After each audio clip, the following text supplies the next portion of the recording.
What's up, y'all? I'm Rich Slayton, and this is Inside the Play, a series we have not done in a long time, where we dive deep onto some of the greatest moments in Clash Royale, and today we have a phenomenal one from the Clash Royale League Last Chance Qualifier, a qualifying match, a $15,000 plus ticket to World Finals match between Vitor, formerly of Pain Gaming out of Portugal, and CocaRX, also formerly of Pain Gaming out of Brazil. Let's jump right into what was an amazing best of three with an insane final match. This whole match was insane from top to bottom, one of the best of the weekend. You can see Vitor has it down to 16 HP, and CocaRX goes with the lightning, but can't get to his log in time, and game number one of this best of three went to Vitor by just 2 HP. And then we go into game number two, where Vitor runs Golem, and CocaRX running that drill loon, 6-loon drill, able to withstand the Golem. No NATO antics at the end to steal the victory. Coca holds on,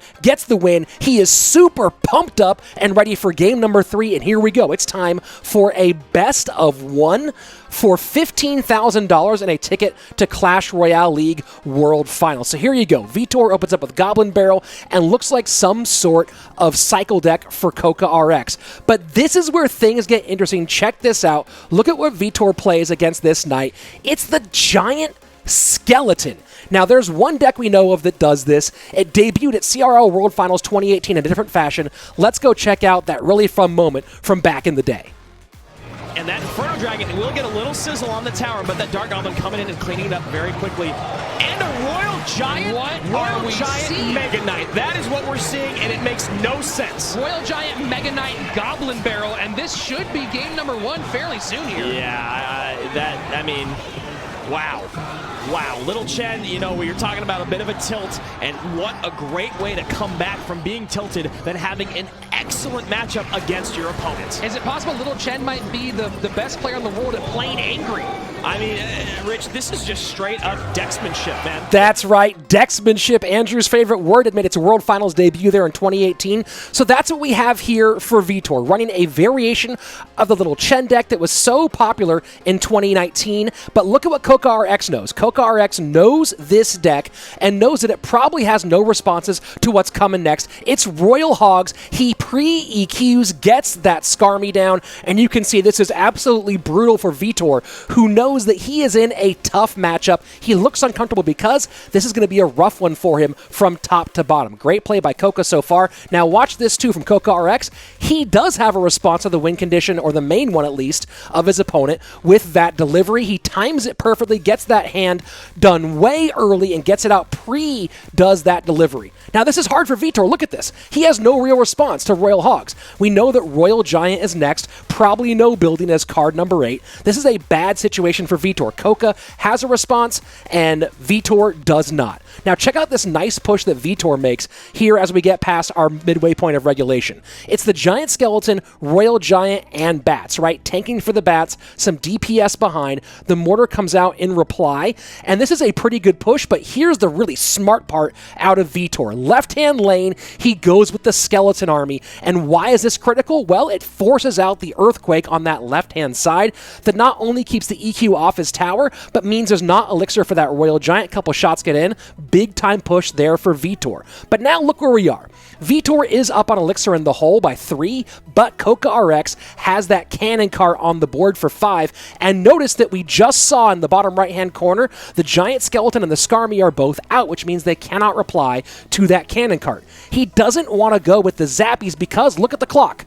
That clock, 1 minute and 2 left, not enough time to get back in this one. He has to get on offense. So Vitor makes a great decision here. Throws the Dark Goblin behind tower and chooses to sack that left-hand tower. Just give it up to those Royal Hogs and go Giant Skeleton at the bridge and set up his next push. This is a really smart call from Vitor. It's what he has to do. Royal Giant gets down. Now look at this response that you see from Coca. Vitor goes full send, the Goblin Barrel in, and this time the delivery is late. Now, this is a really tough spot for Coca. He was in a brutal, brutal spot for this decision. He could put the mortar down and defend the Royal Giant, but then he would take a ton of damage from that Goblin Barrel being tanked for by the RG. The other option, put DPS on the Royal Giant and put delivery on that Goblin Barrel, which is what he chooses to do, but that delivery is not there in time, so that results in a ton of damage from those stab goblins. Now, this is such a tight window. Let's look at that side by side between success on the left side and what we just saw on the right.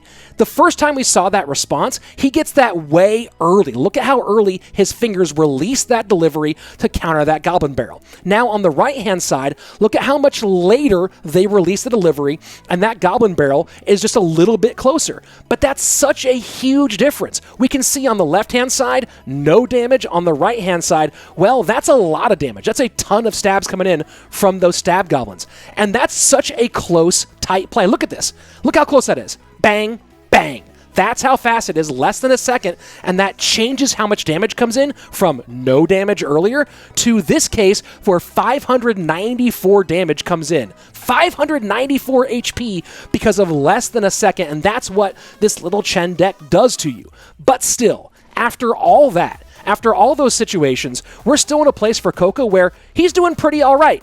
We're coming to the final 30 seconds. He has a tower down. His tower is still up, and he has the crosswise tower lead. Now, he makes a choice here that's probably the right choice. Look at all the stuff on the bridge. You have the piggies, you have the Mother Witch, you have the Royal Giant, the Dark Goblin. There's no way the mortar is going to stop that and keep his tower up. So he plans for the future. He DPSs the Royal Giant and plans he's going to win this thing later. But watch this bad luck. On the right-hand side, the Skarmy from Vitor comes out aggressive to support the Giant Skeleton and just evaporates the Royal Hogs that Coca tries to put down to go on offense and win the game.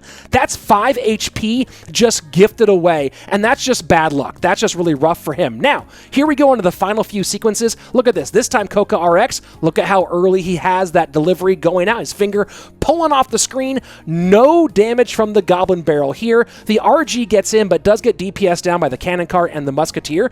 And right now, he's still in a pretty good position. Almost even elixir in the hole, but he has a lot more on the board with the Cannon Cart and the Musketeer. He's ahead on damage on the towers, able to get the early mortar down so he can cycle back to a second mortar when he needs it.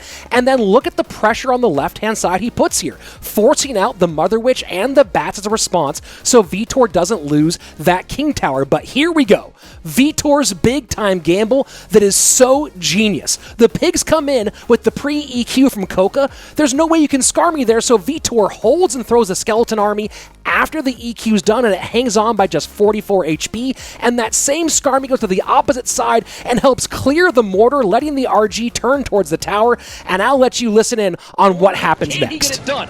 Barrel in, RG on the Where's tower. the earthquake? Can Vitor steal it in time? Vitor steals it by 44 HP! He's going to CRL World Finals!